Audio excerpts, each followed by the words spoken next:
Well, activists say the death toll from the Syrian civil war now stands at more than 23,000 people as the humanitarian crisis there grows by the day.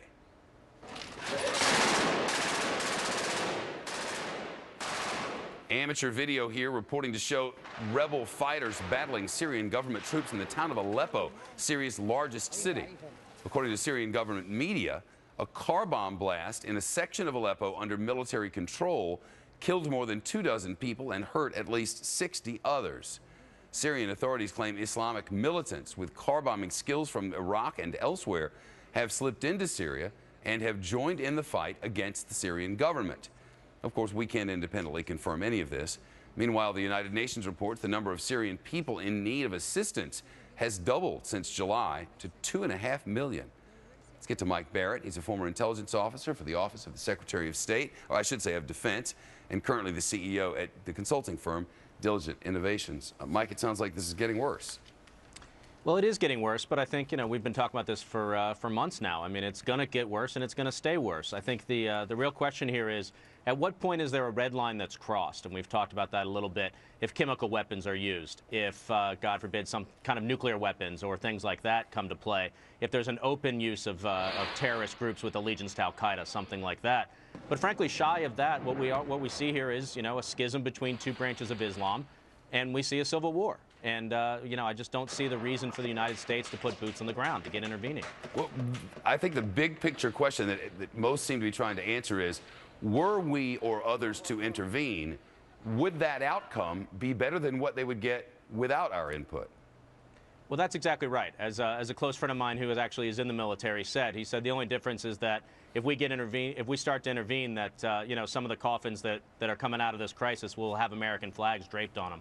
And I think we have to take that into account. Tomorrow is the 11-year anniversary of 9/11. We've been at war for 11 years. Just in this hour, you've had stories about Iran and Israel and the issues that may go there. We may be back at war, in a very aggressive way in this region. And you have to think, we've been in Afghanistan for 11 years. We were in Iraq for 8.5, 9. I mean, we have an exhausted military. We have, a lot of political problems in this region. But we also have other things we have to worry about. Economic issues, technology issues, the jobs economy right here at home.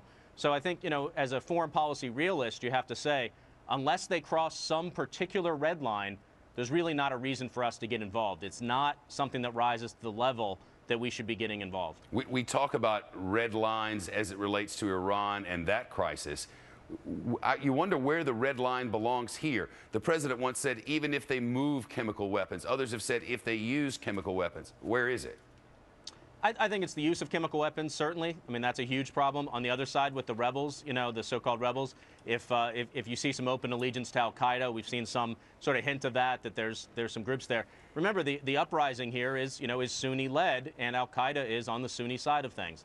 So, you've got some real challenges there about who's going to come out ahead of this. The U.S. certainly doesn't want to have its fingerprints on a situation where we've empowered and emboldened people who then end up taking over with an iron fist. You get stuck in reprisal killings. I mean, look at Iraq just over the weekend. We had another car bomb there where 100 people died. So the one in Syria today is a tragedy. 27 people have died. That's horrible. But in Iraq, there was 100 people who died from a car bomb. Nobody's saying we should go back into Iraq. It's kind of amazing to me that people think, good thing we're out of Iraq, but maybe we should run and get into Syria.